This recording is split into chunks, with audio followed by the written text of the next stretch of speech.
नमस्कार साथीहरू, हजुरहरूलाई मेरो च्यानलमा धेरै स्वागत छ। सधैँको जसरी आज पनि मैले इतिहाससँग सम्बन्धित केही महत्त्वपूर्ण सामान्य ज्ञान प्रश्नहरू लिएर आएको छु।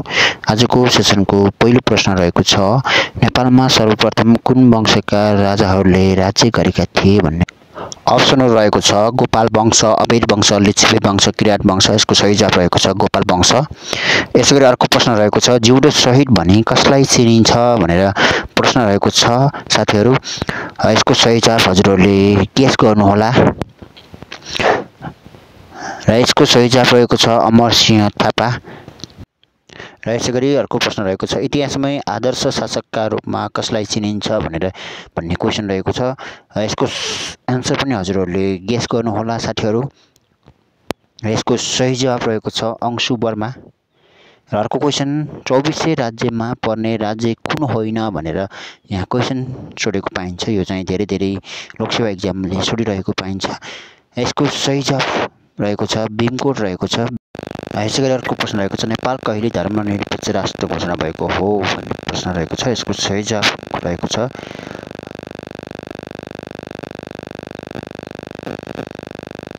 2063 जेठ 4 गते रहेको छ यसको सही जवाफ। यसको अर्को प्रश्न रहेको छ, काठमाडौँको अन्तिम मल्ल राजाको नाम के थियो भन्ने प्रश्न रहेको छ। रत्न मल्ल, जयप्रकाश मल्ल, प्रताप मल्ल, महेन्द्र मल्ल। यसको अप्सनहरू रहेका छन् साथीहरू। हजुरहरूले यसको एन्सर गेस गर्नुहोला। यसको सही जवाफ रहेको छ जयप्रकाश मल्ल। यसैगरी अर्को प्रश्न रहेको छ, भन्दारखाल पर्वमा पोल खोल्ने व्यक्ति को हुन् भनेर प्रश्न रहेको छ साथीहरू। यसको अप्सनहरू पण्डित देवराज, रामचन्द्र अधिकारी, पण्डित विजयराज, हरिहर अधिकारी। साथीहरू यसको उत्तर हजुरहरूले गेस गर्नुहोला। यसको सही जवाफ रहेको छ पण्डित विजयराज। नेपालको इतिहासमा बस्नेत पर्वका नामले चिनिने मुख्य पर्व हो र कुन हो भनेको प्रश्न रहेको छ साथीहरू। यसको सही जवाफ हजुरले यसको सही जवाफ रहेको छ भन्डारखाल पर्व रहेको छ। र यसैगरी निजामती कर्मचारीलाई पेन्सन दिने चलन कसले चलाएका हुन् भन्ने प्रश्न रहेको छ। यसको एन्सर हजुरहरूले गेस गरेर दिनुहोला। यसको सही जवाफ रहेको छ जुद्ध शमशेर। र यसैगरी अर्को प्रश्न रहेको छ, देव शमशेरले चलाएको 12 बजे टोप पड्काउने चलन कहिलेदेखि बन्द भयो भन्ने प्रश्न रहेको छ साथीहरू। यसको सही जवाब हजुरहरूले कमेन्ट बक्समा गर्नुहोला। यसको सही जवाफ रहेको छ 2045 वैशाख 1 गते रहेको छ। र यसैगरी ऐतिहासिक जनमत सङ्ग्रह घोषणा कहिले भएको थियो, ऐतिहासिक रूपमा जनमत सङ्ग्रह घोषणा चाहिँ कहिले भएको हो भन्ने चाहिँ प्रश्न रहेको छ। यसको सही जवाब रहेको छ विक्रम सम्वत 2036 ज्येष्ठ 10 गते रहेको छ। यसैगरी अर्को प्रश्न रहेको छ, राणाकालमा नेपाललाई कति जिल्लामा विभाजन गरिएको थियो भन्ने प्रश्न रहेको छ।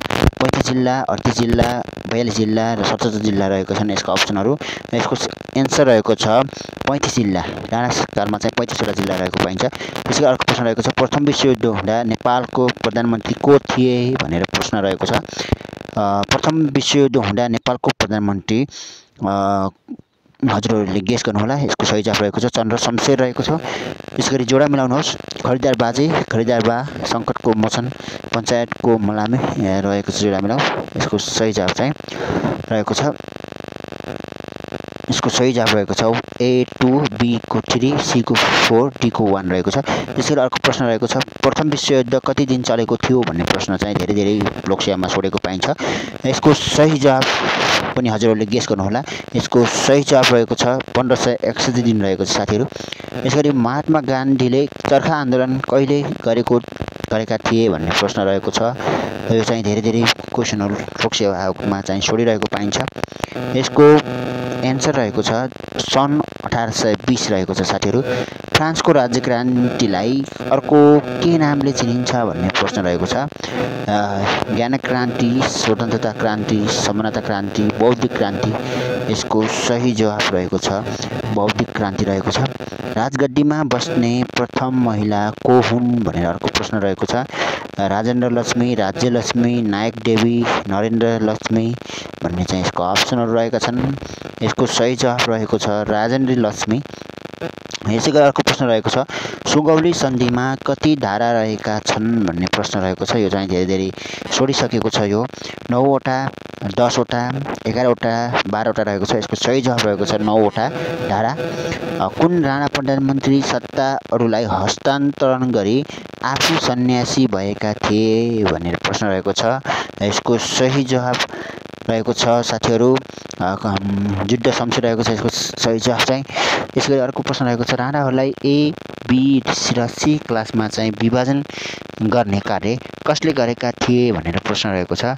यसको सही जवाफ रहेको छ साथीहरू चन्द्र शमशेर। यसै गरी अर्को प्रश्न तेस्रो पुस्ताका प्रधानमन्त्री भनेर कसलाई चिनिन्छ भनेर प्रश्न रहेको छ।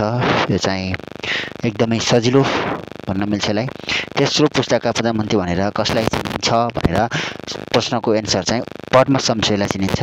लाइब्रेरी पर्वको पोल खोलिदिने व्यक्ति को हुन् भनेर प्रश्न रहेको छ। यसको सही जवाफ रहेको छ रामचन्द्र अधिकारी रहेको छन्। त्यसको अर्को प्रश्न रहेको छ 22 राज्यमा सबैभन्दा शक्तिशाली राज्य जुम्ला थियो भने 24 राज्यमा शक्तिशाली राज्य कुन थियो भन्ने प्रश्न रहेको छ साथीहरू। यसको सही जवाफ रहेको छ तनहुँ रहेको छ। दोस्रो विश्वयुद्धसँगै विभाजन भएको कुन मुलुक पुनः युद्धको अन्त्यसँगै एकीकरण भयो भनेर प्रश्न रहेको छ। यसको सही जवाब हजुरहरूले कमेन्ट बक्समा गरिदिनुहोला। यसको सही जवाब रहेको छ जर्मनी रहेको छ। दोस्रो विश्वयुद्धमा कतिवटा नेपालीले भिक्टोरिया पाएका क्रस पाएका थिए प्रश्न रहेको छ। यसको सही जवाफ चाहिँ हजुरहरूले पुनः कमेन्ट बक्समा दिनुहोला। यसको सही जवाफ रहेको छ 9 जना रहेको छ। तल दिएका मध्ये कुन भनाइ गलत छ भनेर प्रश्न रहेको छ। अब दोस्रो विश्वयुद्धमा जर्मनीले पुरानोमाथि चाहिँ आक्रमण गरी सुरु गरेको थियो। विश्वयुद्धपछि अमेरिका र रुस शक्तिशाली बन्न पुगे। यसको सही जवाफ रहेको छ सम्मानजनक भर्सलिज सन्धि। विश्वको सबैभन्दा पुरानो सभ्यता मिश्रको सभ्यता कुन नदीबाट विकास भएको हो भन्ने प्रश्न रहेको छ। यसको अप्सनहरू नाइल नदी, युफ्रेटस, सिन्धु घाटी, टिग्रिस रहेको छ। यसको सही जवाफ रहेको छ नाइल। यसको अर्को प्रश्न रहेको छ म्याग्ना कार्टामा कहिले हस्ताक्षर भएको हो भन्ने प्रश्न रहेको छ।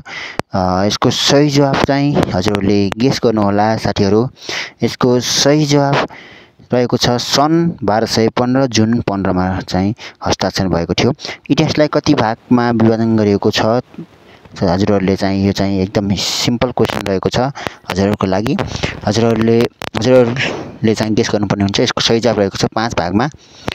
म नै राज्य हुँ भन्ने राजा को थिए भनेर प्रश्न रहेको छ। यो चाहिँ इतिहाससँग सम्बन्धित रहेको छ साथीहरू। यसको सही जवाब रहेको छ लुई 14औं रहेको छ। यदि हजुरहरूलाई यो भिडियो मन पर्यो भने प्लिज लाइक, कमेन्ट, सेयर र सब्सक्राइब गर्न नभुल्नुहोला।